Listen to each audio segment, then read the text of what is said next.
Foyalaises, Foyalais, Martiniquaises, Martiniquais. Je suis Béatrice Bellé et je suis membre de la liste Démarrer Fort-de-France conduite par Francis Carole pour ces élections municipales de 2026. Alors, Démarrer Fort-de-France, beaucoup se sont demandé comment nous avons fait déjà pour nous mettre ensemble. Eh bien, ce que nombreuses et nombreux d'entre nous devraient faire. Se mettre autour d'une table et commencer à discuter. Discuter finalement de notre ambition pour la Martinique et singulièrement là pour Fort-de-France. Et en fait, à force de discussion depuis des mois et des mois, plus de 6 mois maintenant, eh bien nous nous sommes aperçus, tous ceux qui étaient autour de cette table, Francis Carole, mais plus largement des personnes dites de la société civile, donc des personnes qui ne sont dans aucun parti, eh bien nous nous sommes rendus compte que nous avons beaucoup plus de choses en commun que de choses qui nous séparent. Et que c'était de nature à nous permettre de nous réunir, de construire un projet pour Fort-de-France, pour notre ville capitale. Et c'est comme ça que nous avons commencé finalement cette alliance. C'est comme ça que nous avons commencé à construire, à aller au-devant des Foyalaises et des Foyalais, mais finalement un peu de tous les Martiniquais parce que tout le monde est concerné par la ville capitale finalement.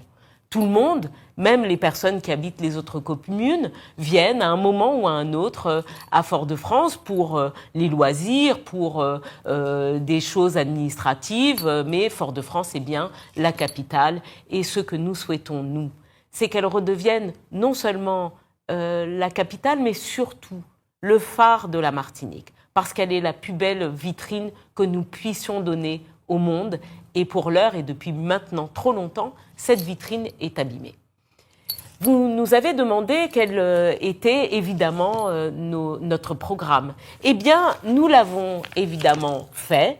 Nous avons un programme, le programme Démarrer Fort-de-France, qui a été résumé, mais que vous pouvez trouver sur les réseaux sociaux, et par lequel nous vous donnons ce que nous considérons comme les grandes étapes et singulièrement les grandes priorités aujourd'hui que la commune doit avoir dans sa gestion.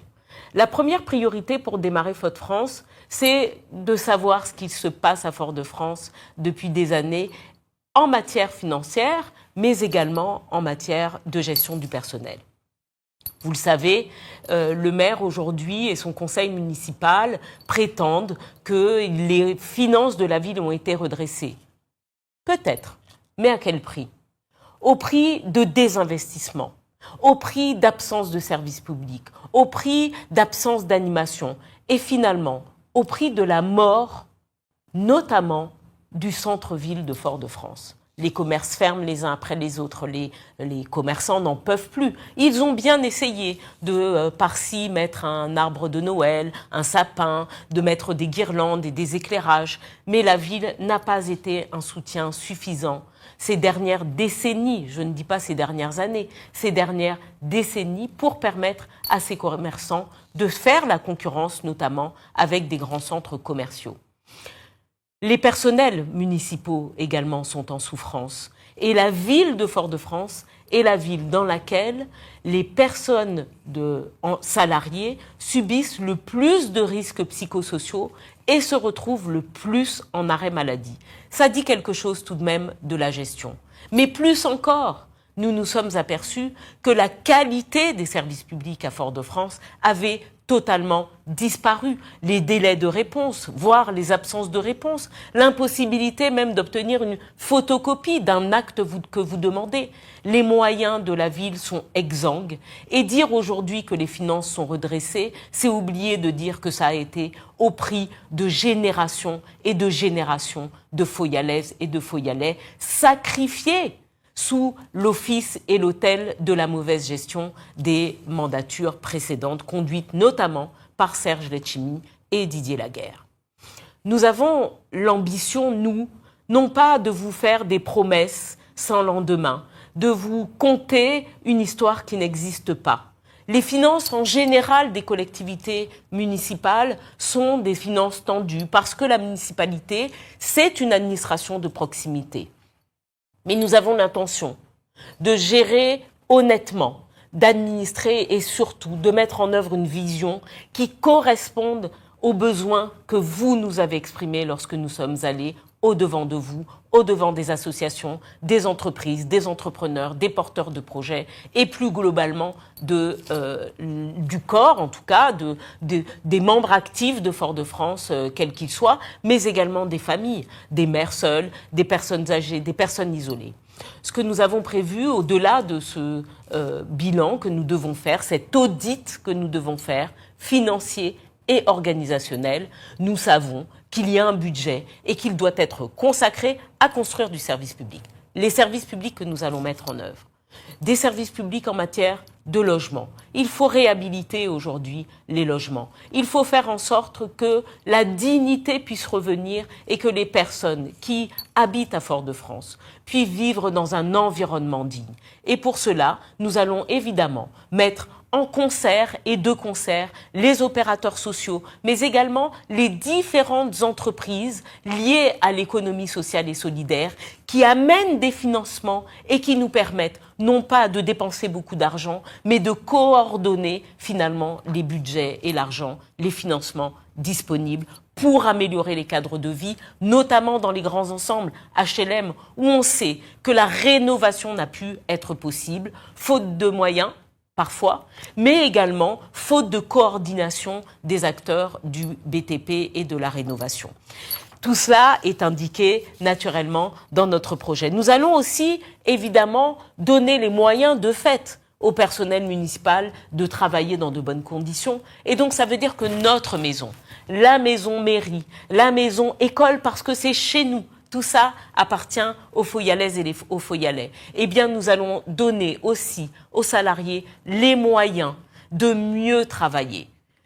Et en faisant cet audit, mais surtout en faisant de la gestion prévisionnelle des emplois et des compétences, nous pourrons mettre les personnes au bon endroit, celles qui ont des compétences particulières, et puis former d'autres à des nouveaux métiers qui correspondent davantage à leur carrière, à leur état d'esprit et à leur volonté d'investissement dans les services publics. Nous allons rendre compte aussi, parce qu'au fur et à mesure de notre avancée dans le projet, de notre avancée à la tête de Fort-de-France, nous allons aussi vous rendre compte. Ça, nous vous le devons. Il n'est pas question d'avoir une ville où rien de ce qui se fait n'est à la portée des habitantes et des habitants. Donc, nous allons vous rendre compte, venir dans les quartiers, et nous allons vous demander d'ailleurs de désigner qui, parmi les gens de votre quartier, peut être un relais d'information, un conseiller de quartier qui ne soit pas un conseiller issu du parti politique de Madame Bellé, de Monsieur Francis Carole, ou bien encore d'un autre parti présent dans notre alliance, le CNCP ou le PCM. C'est important parce que considérer qu'un conseiller de quartier est apartisan et assuré nous permet d'assurer la légitimité, mais également la neutralité de sa position auprès de la municipalité. Nous allons donc également travailler à l'économie sociale et solidaire, qui est un levier très important, mais l'économie générale pour rendre attractive notre ville. Rendre attractive notre ville, c'est assurer nos places là où nous avons des représentations. Nous sommes, lorsque nous sommes élus municipaux, élus également à la communauté d'agglomération du centre, la CACEM que vous connaissez bien. Et la CACEM a des places aussi dans un certain nombre d'institutions. L'Odyssée et la ville de Fort-de-France aussi, Martinique Transport, et c'est ce qui m'intéresse pour le moment, Martinique Transport. La mobilité. La mobilité est indispensable aujourd'hui au développement économique de la Martinique, mais elle est indispensable de toute façon à la vie quotidienne des Martiniquaises et des Martiniquais. Pourquoi ? Parce que finalement, la mobilité, c'est ce qui nous coûte plus cher que notre alimentation et plus cher que notre logement. C'est ça la réalité. Une fois qu'on a acheté, assuré, entretenu nos voitures, mis du carburant, eh bien tout ça est un budget beaucoup trop important pour beaucoup d'entre nous. Et donc assurer une mobilité qui soit abordable, qui soit fiable, qui permette aux personnes de se déplacer là où elles veulent, eh bien c'est important. Et nous assumerons, vous le savez peut-être que j'y mettrai plus que mon poids pour avoir été directrice des transports dans le sud de la Martinique, avoir mis en place avec les élus du Sud le réseau Sud Libre. Je sais de quoi je parle. Nous ne sommes pas des Bleus, ni Francis Carole, ni moi, ni l'équipe qui arrive, en tout cas qui se présente face à vous. Nous ne sommes pas des Bleus en matière de collectivité locale. J'ai une expérience de 25 ans de cadre dans les collectivités locales. J'ai mis en place des politiques publiques. Quant à Francis Carole, inutile de vous donner son CV. C'est un homme politique, sérieux, compétent, pédagogue. Parfois, d'ailleurs, il prend beaucoup de temps à expliquer plus qu'à se défendre des attaques qui lui sont portées. Mais je crois que la démocratie doit reprendre sa place dans notre petit pays. Nous allons donc rendre, par ce transport, par cet habitat digne, par la rénovation des espaces publics, attractive notre ville. Attractive également pour nos familles qui vivent dans ce centre-ville. Et pourquoi ne pas penser, et nous y avons pensé, à créer des parcs de jeux à moins de 15 minutes partout à Fort-de-France. Partout, pas seulement au centre-ville, mais partout dans les quartiers. Il n'est pas normal que les seuls espaces de jeux de la plupart des enfants soient les rues de Fort-de-France, devenues dangereuses à force de circulation routière. Il faut des espaces particuliers et nous avons d'ores et déjà ciblé dans certains quartiers, à Volga, à Montgérald, à Bellevue, à Gaudissart et dans d'autres quartiers, nous avons déjà ciblé des espaces qui pourraient être consacrés, non pas à des nouvelles constructions, non pas à de la nouvelle, ce qu'on appelle la minéralisation, béton, quoi, mais à des espaces de respiration et de jeu. Et ces espaces de végétalisation, ces espaces de jeu sont aussi des espaces qui permettent d'envisager la ville en mode développement durable. Pourquoi mettre du béton partout? Nous sommes dans une île, il fait chaud, les températures mondiales s'élèvent. Il faut permettre à nos concitoyennes et nos concitoyens, à nous-mêmes, de pouvoir marcher dans des endroits à Fort-de-France sans crever de chaud, sans être obligés non plus, lorsqu'ils sont dans un intérieur, de mettre la climatisation.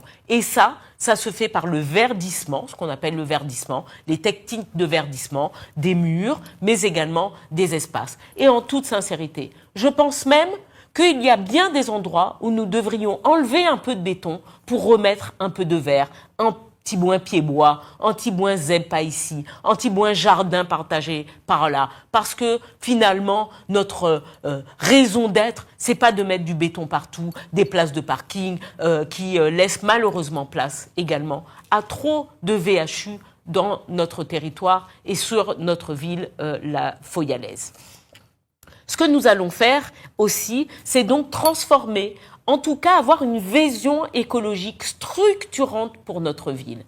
Et donc, je vous ai parlé de cette végétalisation, je vous ai parlé également de projets, mais nous allons amener des porteurs de projets à venir s'installer autour des questions de l'écologie, autour des questions du développement durable. Et dans le développement durable, nous avons naturellement, parce que ça aussi c'est nous, eh bien nous avons l'agriculture. Oui, nous pouvons faire un peu d'agriculture dans nos quartiers et en zone périurbaine de Fort-de-France, parce que quoi qu'on en dise, il y a des quartiers, tout de même, ceux qui jouxtent notamment Fort-de-France, des hauteurs telles que Balata, Tivoli, eh bien où il y a de la place pour envisager non pas une agriculture vivrière, nous ne sommes pas fous, nous sommes raisonnables, mais une agriculture qui pourrait permettre aux uns et aux autres de pouvoir un peu cultiver et voir finalement le coût de la vie diminuer. Et puis nous avons des agriculteurs qui savent faire, des jeunes agriculteurs qui cherchent d'ailleurs de la place et qui cherchent parfois des petites parcelles pour faire des pas grandes exploitations, mais des petites exploitations qui permettent de faire pousser de la salade, des tomates, de l'oignon pays, des choses comme ça, et qui vont aller abonder nos marchés. Et nous allons nous chercher dans ce qui est entre nos mains, la restauration scolaire des plus petits, celle des maternelles, celle des scolaires. Nous allons chercher à devenir un levier de transformation agricole. Pas pour les agriculteurs de Fort-de-France, il n'y en a pas assez, et il n'y a même pas assez d'agriculture pour répondre quotidiennement à tous nos besoins, mais nous allons nous engager à aller sourcer, c'est-à-dire à aller au-devant des agriculteurs pour faire en sorte que nous ayons de plus en plus d'agriculteurs locaux qui viennent abonder les approvisionnements de la restauration scolaire de la ville de Fort-de-France et donc des cantines scolaires de Fort-de-France. Qu'est-ce que ça va générer? Eh bien également une baisse des coûts. C'est ce que nous attendons, que le repas moyen ne soit pas à 4 €, mais qu'il revienne demain avec l'aide d'ailleurs de la CAF qui est quand même de 1,91 € par repas. Eh bien que ce repas revienne à moins de 2 € à tous les parents foyalais. Demain, ce que nous allons également envisager, c'est une ville qui soit le phare de la Martinique en matière culturelle. Est-ce que vous saviez que Fort-de-France n'a pas de bibliothèque municipale? Donc, on parle bien de la ville de Césaire. On parle bien de cette ville qui a tenu en haleine de si grands hommes et femmes intellectuelles, et femmes révolutionnaires, et femmes de combat qui ont porté aujourd'hui la Martinique au firmament d'une réflexion mondiale.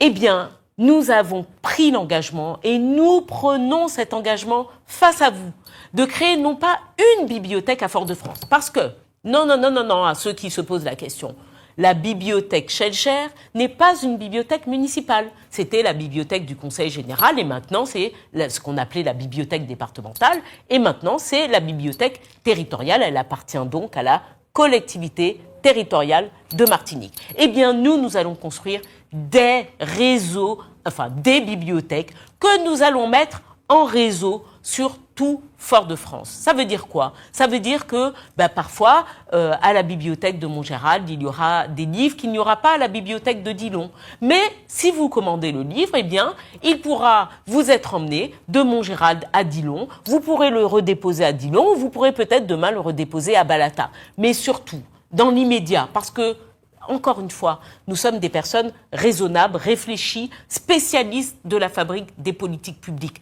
Ça ne se fera pas en un claquement de doigts. Ce sont des dossiers de financement à mettre en place.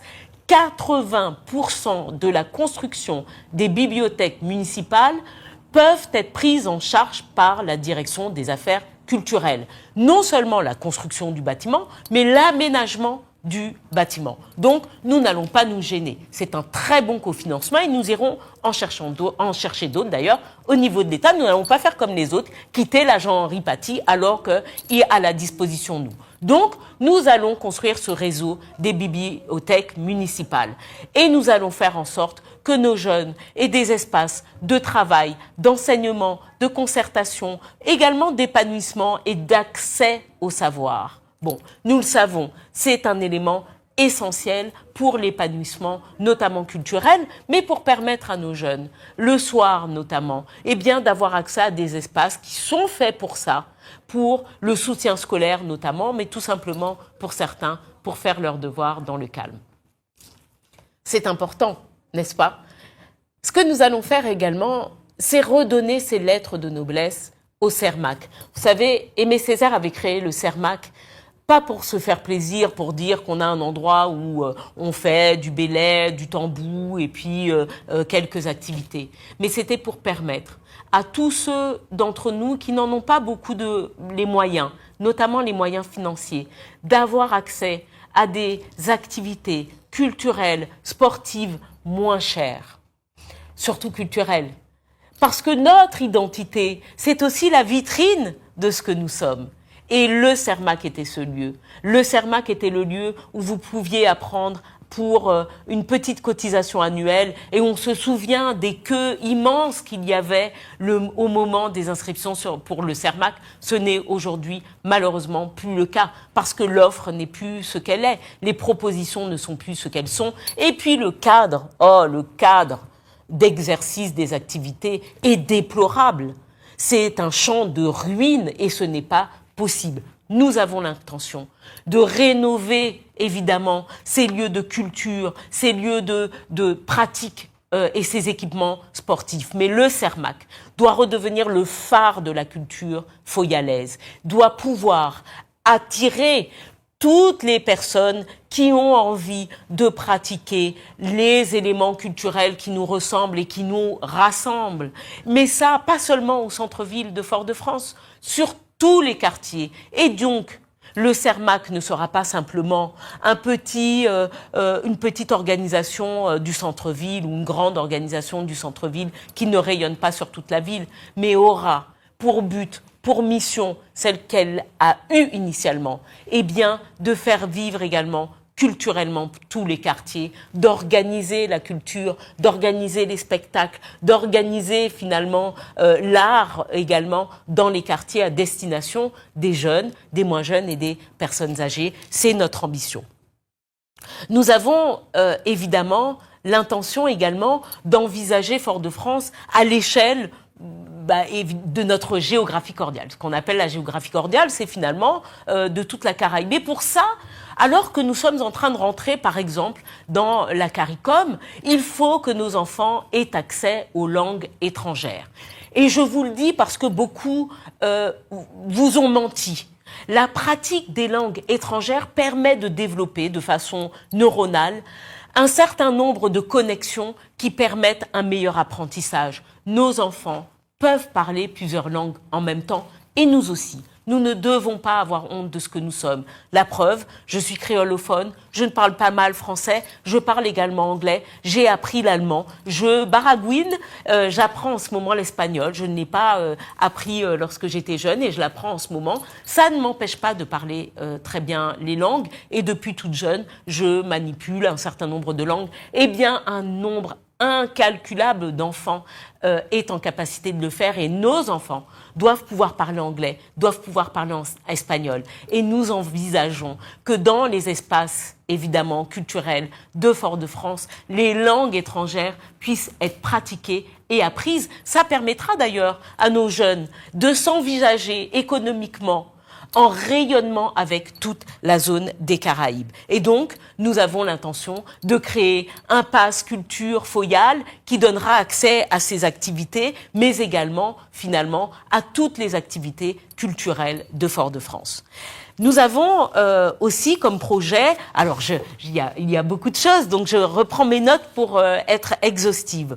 Nous avons aussi comme projet, et ça c'est très important, nous le savons, nous avons comme projet de travailler résolument au retour de la sécurité à Fort-de-France. Voilà bien trop longtemps que Fort-de-France, son centre-ville, mais également ses quartiers, deviennent des coupe-gorge. Et moi, dans ma famille, auprès de moi, j'ai des personnes qui ne veulent plus venir à Fort-de-France. Ces personnes ont peur. Elles ont extrêmement peur de ce qui s'y passe. Elles ont peur de se faire arracher des bijoux. Alors comme moi, maintenant, c'est vrai qu'elles mettent plutôt du toc. Mais elles ont peur. Elles ont peur de l'agression. Elles ont peur des armes à feu qui, malheureusement, nous ont privés d'un bon nombre de nos enfants. Et pour cela, il n'y a pas de miracle. Il y a deux choses à faire. Agir en amont, c'est-à-dire en amont ou en aval, enfin, quoi qu'il en soit, agir au début. Agir sur l'éducation, agir sur l'accès à des chances pour nos jeunes, agir sur l'accès à de la formation. Et nous mettrons en place des guichets uniques de formation et d'information pour nos jeunes, pour qu'ils aient recours à leurs droits et qu'ils puissent envisager l'avenir. Ça, c'est important pour qu'ils ne dérivent pas. Et puis, il y a aussi, au bout d'un moment, la sécurité coercitive.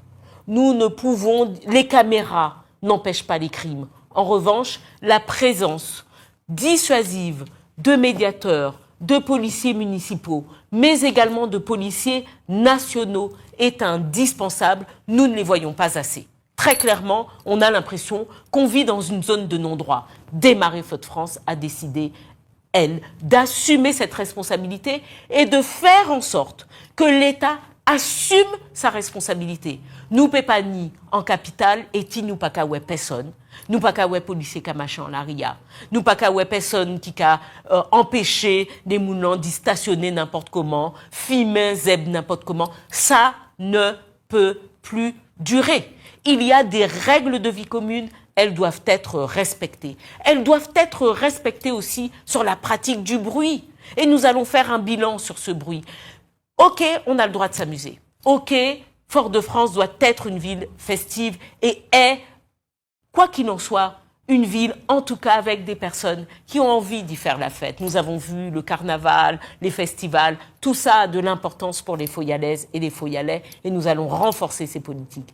Mais néanmoins, nous devons pouvoir agir dans le respect des uns des autres, de la tranquillité que certains veulent parfois, mais également de l'organisation festive, notamment nocturne, dans le cœur de ville et dans les quartiers. Il ne faut pas que nous arrêtions d'apprendre tous les jours à vivre de mieux en mieux ensemble. Nous avons évidemment un passé, nous avons évidemment une façon de fonctionner, mais nous avons toujours appris à nous aimer à Fort-de-France.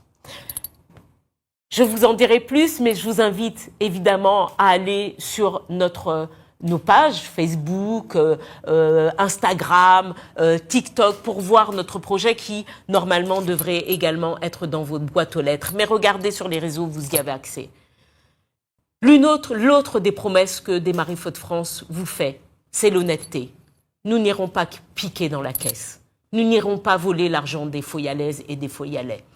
Il y a un certain nombre d'élus, dont le maire de Fort-de-France aujourd'hui, qui se retrouvent devant les tribunaux pour des faits graves, relaxés, mais qui fait l'objet d'un recours devant le parquet national financier. Ce qui s'est passé est inadmissible et nous fait mal à toutes et à tous ceux qui mènent ce combat bénévole de lutter pour le mieux vivre à Fort-de-France. Nous vous faisons la promesse d'être honnêtes, transparent, probe. Ce ne sont pas nos noms qui figurent sur les tablettes des tribunaux. Ce ne sont pas nos noms qui figurent sur le dossier du SMT-CSP à Canal-Alaric et Sainte-Thérèse et qui seront à nouveau devant les tribunaux. Le parquet national financier, en décembre 2025, a fait appel contre le maire sortant et contre une décision de relax qui a été prise. Ce n'est pas le nom de Béatrice Bellé, ce n'est pas le nom de Francis Carole qui est sur ces tablettes.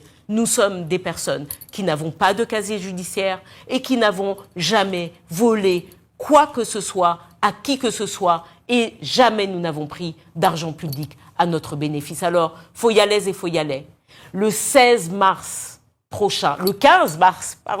vous aurez évidemment le choix entre l'expérience, la compétence, la preuve du sérieux et de l'honnêteté, l'intergénérationnalité, parce que nous avons des jeunes de 20 ans, de 24 ans, de 25 ans, de 30 ans, des plus anciens, des 40, des 50, des 60, des 70, bref, tout Fort-de-France est représenté dans notre liste. C'est avec honnêteté que nous venons devant vous, c'est avec sincérité, c'est aussi en faisant fi de toutes nos différences et en rassemblant tout ce qui nous fait et tout ce qui nous fonde que nous venons vers vous. Aussi le 15 mars, dès le premier tour, votez, faites voter Démarrer Fort-de-France, faites voter pour une liste qui ne vous décevra pas, que vous pourrez voir qui sera accessible avec des personnes qui seront accessibles, avec des personnes qui ont des pratiques qui ne sont pas des pratiques du mensonge, qui ne sont pas des pratiques de la violence. Il est temps pour Fort-de-France d'être démarré. Il est temps pour Fort-de-France, pour le changement. Et nous incarnerons ce changement. Nous sommes là pour vous. Nous vous représentons le 15 mars. Votez et faites voter. Démarrer Fort-de-France, la liste conduite par Francis Carole et moi-même à ses côtés. Merci beaucoup. Merci en pile. Nous qu'attendons le 15 mars, dès le premier tour, pour nous payer bas. Fort-de-France, en ticket, en chance, qui caille démarrer Fort-de-France. Merci.